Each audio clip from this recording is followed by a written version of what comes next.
Good morning, everybody, and welcome back to the walk. Today is Thursday, November 28th, and all week we have been talking about Oholibah and the things that she had gotten engaged in. Oholibah represents Jerusalem. We talked about the fact that they got so fascinated in this Assyrian culture that they started to partake in it, and it became that slow fade, like the Casting Crowns song, where they made one concession. And then they got involved in another thing, and then they got involved in another thing. And everything the Assyrians were doing looked so good. So they got all into that, all focused on that. They got involved in that Assyrian culture and that idolatry. And then the Assyrians turned around and they took them out. So it came back to bite them. We've got to remember that what God tells us is good for us is what's good for us. It's not what we think is good for us. We've got to trust and have faith in knowing that what God says is good for us is the thing that actually is good for us. So that brings us to verse 11, and this is where we start to talk about Aholah's sister, Oholibah. Now, we've got to remember that Oholibah and Oholah and Oholibah represent the whole community, the whole nation. Oholah represented Israel. Oholibah represents Judah. And there's a lot of sexual connotations here, and there's a lot of her and she. When it says she and her, it's talking about the nation of Judah.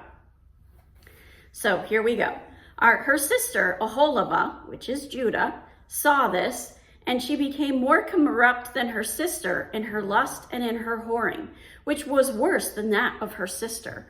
So Judah took it even further than what Israel did.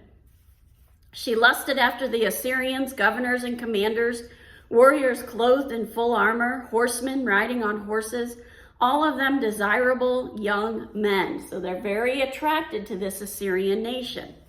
And I saw that she was defiled. They both took the same way. But she carried her whoring further. She saw men portrayed on the wall, the images of the Chaldeans portrayed in vermilion, wearing belts on their waists with flowing turbans on their heads, all of them having the appearance of officers, a likeness of Babylonians whose native land was Chaldea. All right, what's this portrayed on the wall all about? Well, in the Cultural Study Bible, it said one of the standard means of decorating walls in the Mesopotamian palace gates and walls was with the figures of soldiers, kings, and symbolic beasts. The Assyrian palace in Nineveh has preserved scenes of siege war, hunting, and royal and divine figures. Much of what we know about the appearance, clothing, and military techniques and weapons come from this.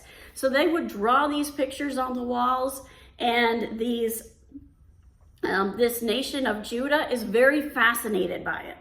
Now, these officers, the Assyrian and Babylonian chariots generally carried 3 men, a driver, the commander who wielded the bow and spear, and a shield bearer who also handled weapons to the commander.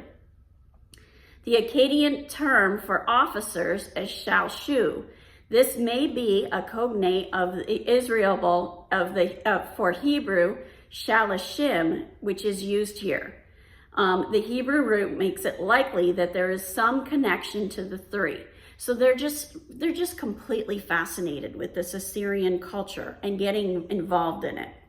Verse 16, when she saw them, she lusted after them and sent messengers to them in Chaldea.